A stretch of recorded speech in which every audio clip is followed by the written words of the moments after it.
As we've said a number of times before, the World Cup is peak football, and many footballers around the world would do anything to feature at this competition, even if it's only once. But while it's being the biggest stage is obviously a good thing, it could also be a bad thing in the sense that it can swallow you up if you're not careful.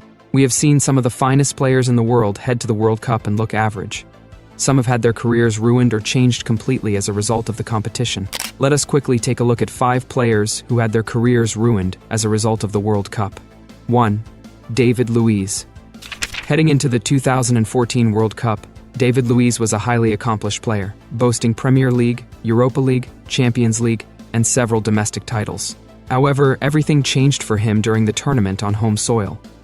Thiago Silva was Brazil's defensive leader and captain, excelling throughout the competition, with Luiz performing strongly as his defensive partner. Luiz even scored a crucial goal in the round of 16 against Chile. But disaster struck when Thiago Silva was suspended for the semi-final against Germany due to accumulated yellow cards. This forced Luiz to take on the leadership role in defense and captain the team. Unfortunately, the responsibility seemed overwhelming. In the infamous semi-final, Luiz's errors contributed to Brazil's catastrophic 7-1 loss, with Germany scoring 5 goals in just the first 30 minutes. After the match, an emotional Luiz tried to apologize to the devastated home fans, but the humiliation was too great for many to accept. This game marked a turning point in Luiz's career, particularly at the international level. In the following year's Copa America, he started only a few games, and later that year, he received his first career red card during a World Cup qualifier, the first of several. By 2016, Luiz was omitted from Brazil's squad for the Copa America Centenario. That fateful night in 2014 signaled the decline of David Luiz's international career and tarnished his legacy. 2. Rob Green.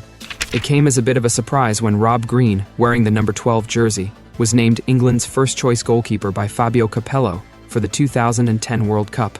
However, that role was short-lived.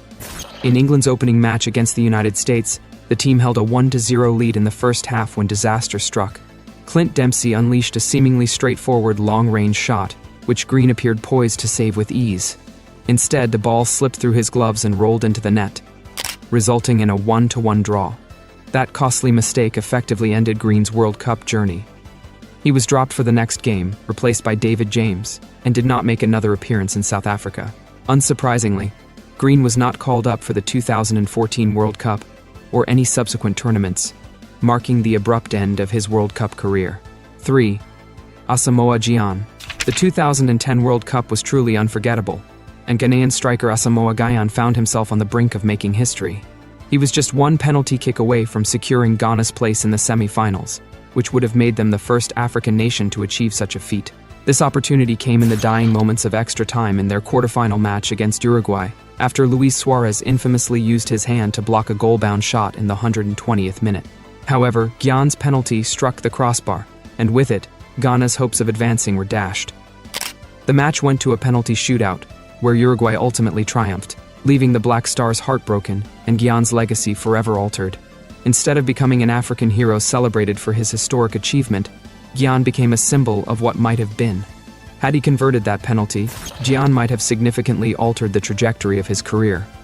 A semi-final appearance, and perhaps a World Cup medal, could have opened the door to more prestigious clubs than Sunderland, Al Ain, and Shanghai SIPG during his prime years. Instead, his career is now remembered for that agonizing missed opportunity. 4. Mesut Ozil. Mesut Ozil was a World Cup winner in 2014 and one of the standout performers in Brazil. But this story isn't about that. It's about 2018. The German team fell victim to the infamous World Cup winner's curse, crashing out in the group stage, just like the previous 2 champions before them. The shock of such a poor showing left Germany looking for someone to blame, and Ozil became the scapegoat. One of Ozil's most vocal critics was the president of the German Football Federation at the time, Reinhard Grindel, who demanded answers for the team's failure. This was despite the fact that Ozil wasn't the captain and only played 2 games. In fact, he still managed to average the highest number of chances created per 90 minutes of any player in the tournament. But the real reason Ozil became a target was an infamous photo taken before the World Cup, where he was pictured with the president of Turkey, causing a major controversy in Germany. Ozil refused to accept the blame and retired from international football amid the fallout. Unfortunately, the drama affected more than just his international career. At Arsenal, his relationship with the coach deteriorated, and his playing time diminished season by season. By 2021, Ozil had left the Premier League to continue his career in Turkey. 5. Cristiano Ronaldo. How has Ronaldo's career been ruined? Well, it hasn't exactly been ruined, but it was undoubtedly changed forever when he chose to play in the 2014 World Cup despite suffering from a knee injury. After winning the Champions League with Real Madrid that summer, he probably should have taken time off to recover. Instead, he pushed through to represent Portugal, a decision that likely contributed to the development of tendinitis in his knee. Tendinitis isn't just inflammation, it's a degenerative condition. And by ignoring rest and recovery, Ronaldo's situation worsened. Unfortunately, the damage became permanent. There's no cure for tendinitis. Even today, Ronaldo plays with this chronic condition, which many believe can be traced back to his decision in 2014. This condition has also been cited as a reason for Ronaldo's evolution as a player. Once known for his explosive dribbling and dynamic play from the wings, he shifted his game to focus on being a clinical target man in the box, scoring goals rather than creating them. For those curious about this condition that CR7 continues to manage, if you enjoyed this video, give it a thumbs up and subscribe to the channel. Also turn on the bell notifications so you never miss out on new content, and we'll catch you in the next one.